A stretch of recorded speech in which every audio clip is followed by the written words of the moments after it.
Oh, hi. So you want to be a hunter, part 7. You know, I've been watching some videos lately of bow hunters. And by the way, a couple of weekends ago, I just got done the hunter safety course. There were a lot of fellas there who were trying to talk us into bow hunting. Did you know that even before bows, there were things called atlatls? A-T-L-A-T-L. Look it up on YouTube. This is one of the arrows from an atlatl. It just has a metal pointed nose, almost like a bullet nose. There aren't any feathers or wings on the blade or anything.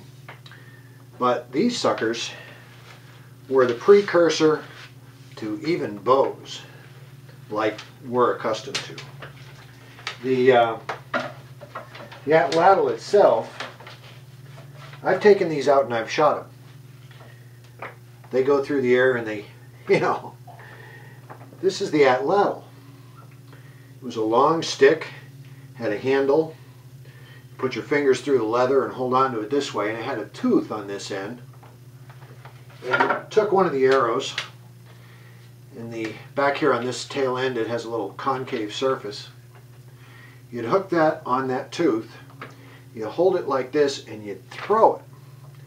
And this thing could go quite a ways, and they have competitions with these.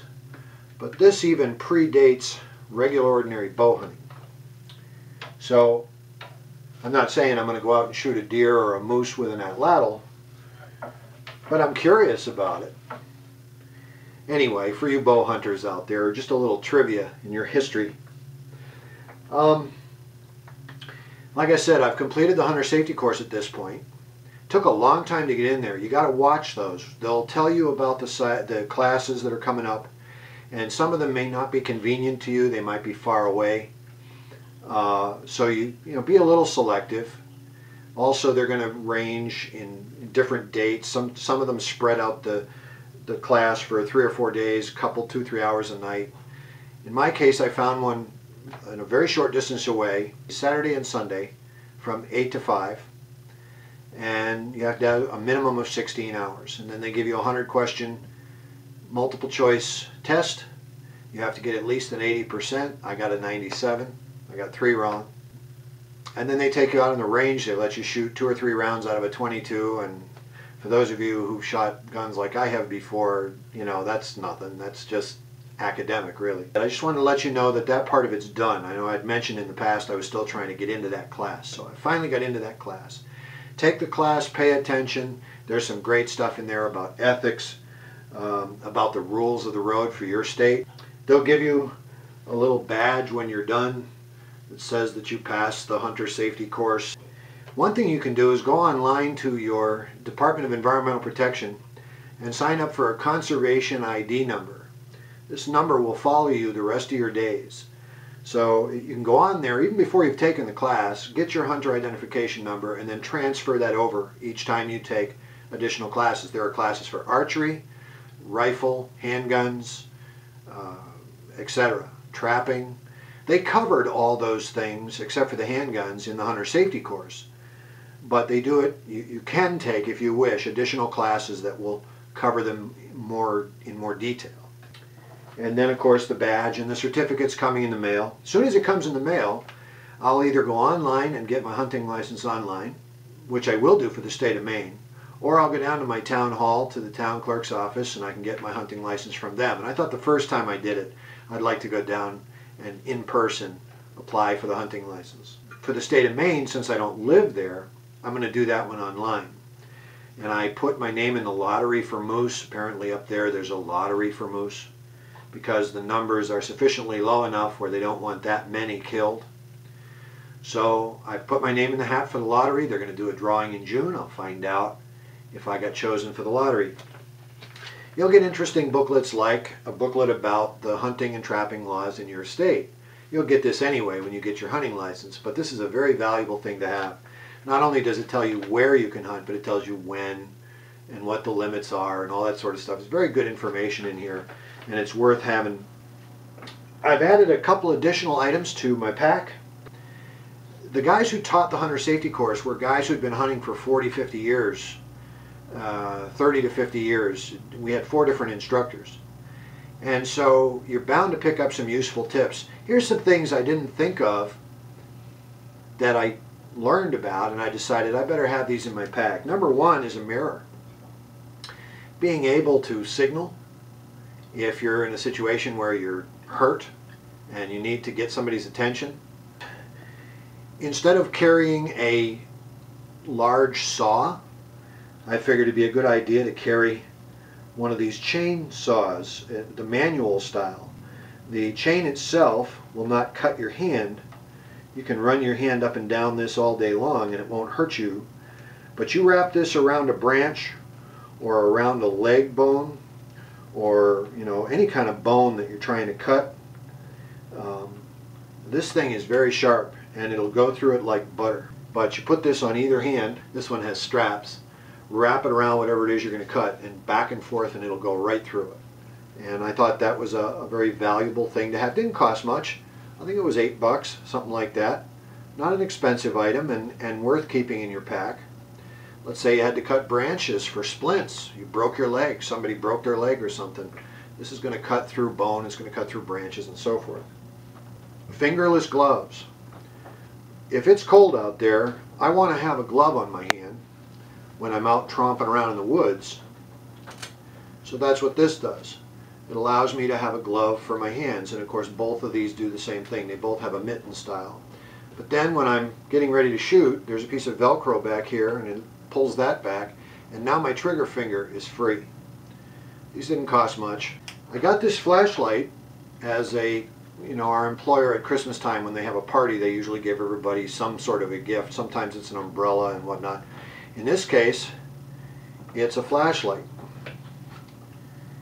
and it has 3 functions. I think that's a cool flashlight. I think it's worth keeping in my pack. It's fairly lightweight, so that's in my pack. If you are going to try to cut up wood for a fire, it's a good idea to have a decent knife. I've got the other knives that I use for skinning and gutting. But this would be excellent for cutting through the brush when you're making a trail, or cutting up wood when you need to make wood for a fire. So this thing is now in my pack. A word about blades. State of Connecticut says 3 inches maximum that you can have on your person. However, they have a caveat. If you're a hunter and you have a hunting license, you can legitimately wear a large knife on your hip without being stopped and fined by any law enforcement individuals. But you have to have a hunting license, and you better have it with you when you put something like this on your belt. This isn't something I'm going to wear around in town, of course. This is only for when I'm out in the woods, and chances are I probably would keep it in my pack anyway. The next step will be the certificate will come through the mail for the hunter safety course, and the website will be updated with that conservation ID so that I can go in there and automatically just check off whatever licenses I want based on the fact that I have completed the course. And it just takes them a couple of days to get that information updated in the website. They talked a lot about ethics in the woods and in general. It's always a great idea to be doing things the right way, primarily because there's lots of folks out there who are against deer hunting or any kind of hunting of any animals. They've been known to go so far as to be out in the woods and trying to, using megaphones to get the game to run away, or confronting the hunters. And we talked a little bit about not confronting them, but simply reporting that you had this issue. We talked about the ethics of allowing other people to have their fair shot at game that, in the zones that you have for your hunting. Leaving the woods like you found it, stuff like that. So hunter ethics was a big one. There are websites that you can go to for your individual state, for licenses, for information about hunting.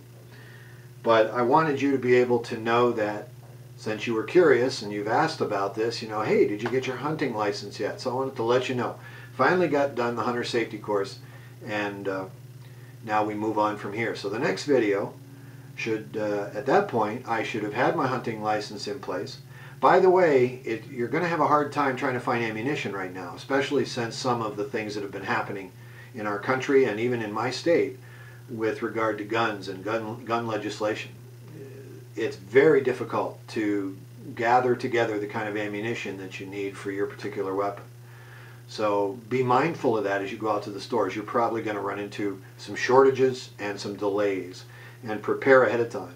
There's two opportunities in Maine based on the lottery as far as moose is concerned. One is September and the other one is November. I'm aiming towards, no pun intended, September. And between now and then there's a couple of things I want to do. I want to brush up on my compass skills, and I've solicited the help of my son-in-law in the Army to do that with me.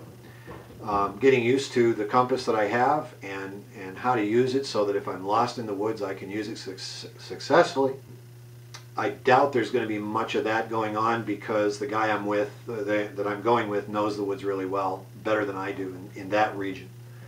So I seriously doubt that's going to happen. But if it ever did happen, I want to be able to use that compass to know my way around and find my way out of the woods. There are little stickers that some of these guys recommended that you can put on the trees.